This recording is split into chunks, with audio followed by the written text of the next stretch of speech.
When I was a kid, for a long time in my bedroom, I didn't have a television. I didn't even have a radio. I would eventually get a clock radio, but if I wanted to entertain myself, I had to use either the portable record player, which sometimes I had to fight my sisters for, or I had to read. My family encouraged the reading especially, but they encouraged a very specific type of reading. They had gotten me a lot of children's books when I was very young, but as I grew out of them, they didn't replace them with literature for slightly older kids. Instead, they got me a set of encyclopedias and a set of history encyclopedias. I never really questioned any of it. These were just books, and they were filled with lots of cool, interesting stuff, which I dipped into almost every night before bed, up until I got a television, of course. I especially enjoyed the history encyclopedias, which were filled with facts mostly about history from the 18th century on, and I would often fall asleep with historical moments or people in my head, and I would dream about time traveling. So it shouldn't be a surprise to anyone that I became obsessed with anything related to time travel. Time traveling books, alternative history, time traveling movies, and of course, time traveling TV shows, which are, in my opinion, few and far between. Before Quantum Leap, which is a show I really enjoyed, there was a TV show called Voyagers. It only ran for one season, but it was delightful. It gave me everything I wanted in a show. It had a kid who was kind of smart, and he really liked history.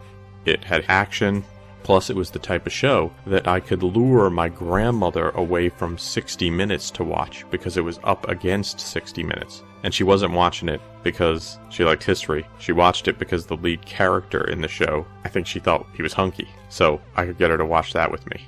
On today's show, I'd like to talk to you about this TV show, Voyagers. We'll talk about the people in front of and behind the camera. We'll talk a little bit about the plot, the music, and we'll throw in a few surprises here and there. We have an info-packed episode ahead of us, so without further ado, let's start the show. Imagine having time in the palm of your hand. To be able to team up with the greatest heroes and make love to the prettiest heroines. If anybody knows women, dogs. To jump in on the action, adventure, and fun. It's all a day's work. Have the time of your life with Voyagers, Sunday to 7, 6 Central and Mountain on NBC. Voyagers is one of the coolest shows that people seem to have forgotten about from the 1980s. As I mentioned, it was a time travel show, so science fiction, and it aired on NBC during the 1982 to 1983 season, and it starred John Eric Hexum and Mino Pellucci. The show was created by James D. Parriott. Parriott's a writer and producer. He was born in Denver, Colorado in 1950. Got to start writing for shows like The $6 Million Man, The Bionic Woman, and The Incredible Hulk. He would then go on to create some amazing TV shows, including Voyagers, Forever Knight, and Misfits of Science, which is another show that I really enjoyed. While Parriott would work on the show, he also had some pretty good writers, and chief amongst them, and one of the more dominant writers, was Jill Donner. They met while working on The Incredible Hulk, and Donner worked on a lot of TV shows, most notably, to me at least. She worked on The Incredible Hulk and Magnum P.I. So the show is about a Voyager, and that is a type of person who travels through time and fixes things that have gone wrong. And this particular Voyager is named Phineas Bogg, who's played by John Eric Hexum. He kind of mistakenly lands in 1982, and he loses his guidebook that is supposed to help him, which is Very Greatest American Hero. And he and this young boy, who is newly orphaned, named Jeffrey Jones, who's played by Mino Pellucci, begin traveling through time. We would later learn that Jeffrey was supposed to become a Voyager, and so they were fated to meet, because it turns out Voyagers, I guess, are preordained or destined to be Voyagers. They travel through time using this thing called an Omni, and sometimes it's called an Omni, sometimes it's called an Omnicron. It's this brass, really kind of cool looking, almost steampunk looking time device. In future episodes, as the show went on, we learn about the Voyager headquarters and academy, and we learn that the full name for an Omni is the Omni Chronometer, which I guess makes sense considering it's a time travel device. Quite elegant. The guidebook that's missing is basically a history textbook designed for Voyagers. Phineas and Jeffrey traveled through history without the book, mostly because Jeffrey is a bit of a genius and knows when things have gone wrong, which sort of reverses the adult-child relationship. What I really like about the Jeffrey character is that he's not really a know-it-all type of kid. He's very helpful, and it's obvious that the relationship between him and Phineas is kind of equals. We'll return after these messages.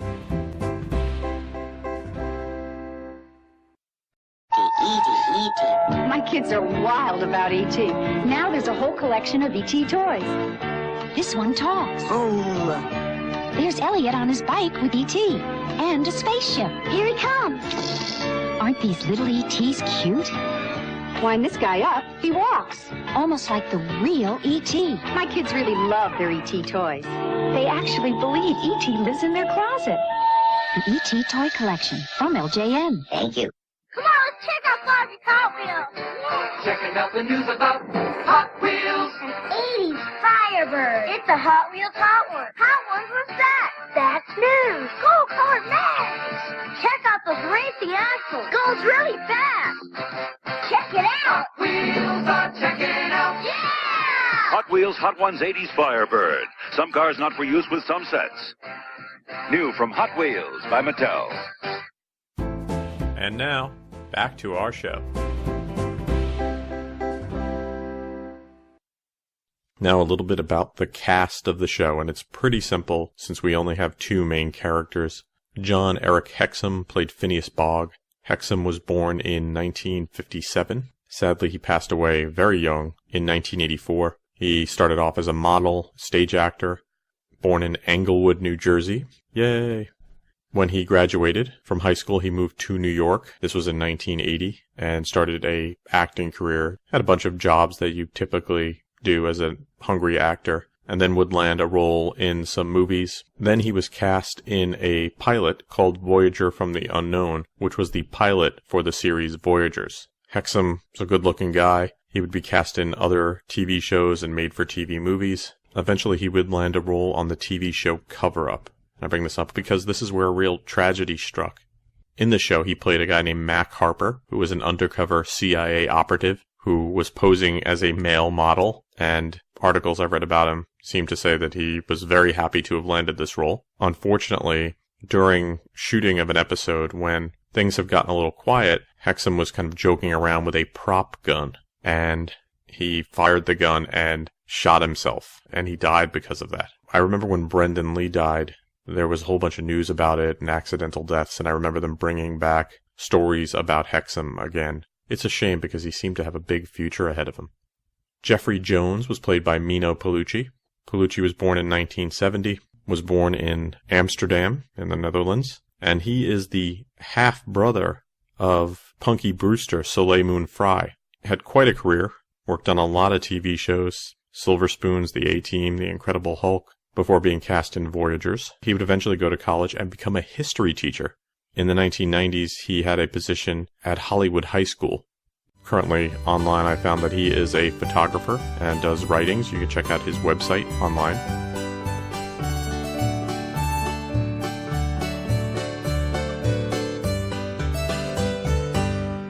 There is some other Voyagers on the show. Maybe the most important would be Voyager Drake, played by Stephen Leska. I think as the show would have went on, Drake would have been much more of a villain, but we only had the one season and don't get a ton of him, but still pretty interesting character. Pompous, not really likable like Phineas. There were also two other Voyagers who I was just looking online and found. Voyager Olivia was played by Tracy Brooks Swopes, and Voyager Susan was played by Jenny Newman. As a kid, boy did I want to be a Voyager. Would have been really cool. Because this is a show about history, there's a lot of great costumes, and the head costume designer was Jan Kemp, and Jan did some really fun stuff. Phineas's wardrobe is great, kind of swashbuckling, and Jeffrey's wardrobe is very all-American kid. Jan's most famous, though, for doing the costumes for Batman and Robin and the villains on the Batman television series. Well, if you've never watched Voyagers before, it has a great theme, and it goes a little something like this.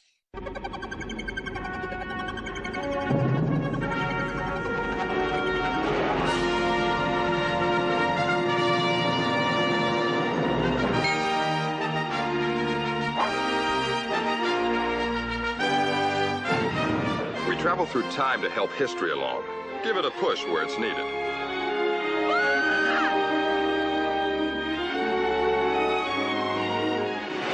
When the Omni's red, it means history's wrong. Our job's to get everything back on track.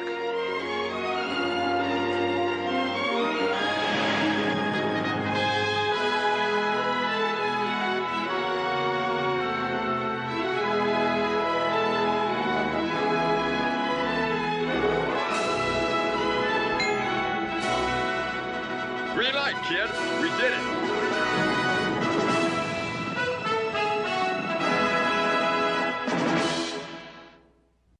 I love that narration. That theme and a lot of the music from the show was by Gerald Immel. Immel was born in 1936, television composer, probably most famous for composing the theme tune to the TV show Dallas. He originally worked at CBS as a music copyist, but then would break into musical scoring on the television series Gunsmoke. In addition to Dallas and Voyagers, he also contributed music to Hawaii Five-0, Logan's Run, Walker, Texas Ranger, and Knots Landing.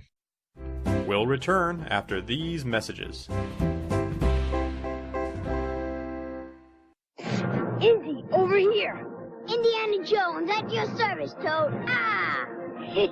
Indiana Jones and other action figures new from Raiders of the Lost Ark collection, each sold separately. Watch him, Cairo, swordsman. Yeah, watch my swing. Yank! All downhill from here, swordsman.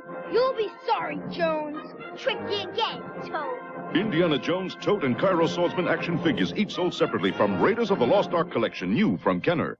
The alligator wants food to chew. Feed him just right or he'll feed on you.